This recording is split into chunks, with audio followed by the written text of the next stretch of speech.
साध संगत जी, प्यार से कहना धन निरंकार जी। नए नए गानों को सबसे पहले सुनने के लिए चैनल को सब्सक्राइब करें और बेल आइकन को दबाना ना भूलें। कि प्यार से कहिए धन निरंकार जी।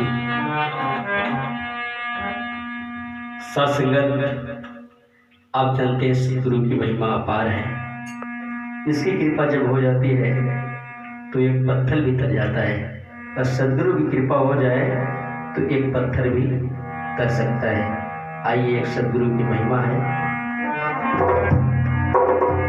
कि होला कृपा जब तोहार हो, तरेला पत्थरा हो, तरेला पत्थरा कि होला कृपा जब तोहार हो, तरेला पत्थरा हो, तरेला पत्थरा होला कृपा जब तोहार हो, तरेला पत्थरा हो, तरेला पत्थरा।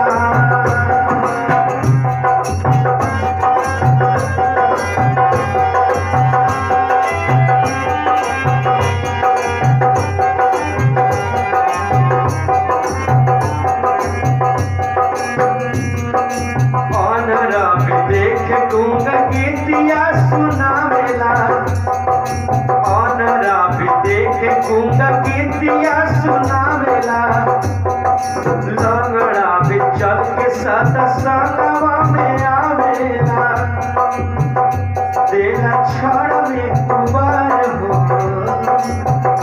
देला क्षण में कुबार हो, तरेला पत्थरा हो, तरेला पत्थरा होला कृपा जब तोहार हो, तरेला पत्थरा हो, तरेला पत्थरा।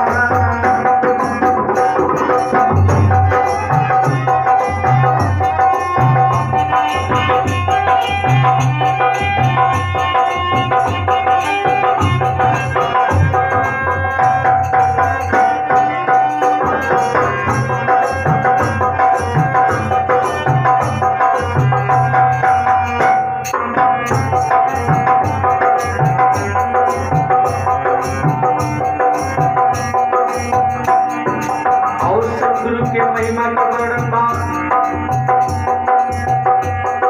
पत्थरा के छुई के बनाई दिहल तीरिया हो, पत्थरा के छुई के बनाई दिहल तीरिया, द्रौपदी के क्षण में बढ़ाई दिहल छीरिया, द्रौपदी के क्षण में बढ़ाई दिहल छीरिया।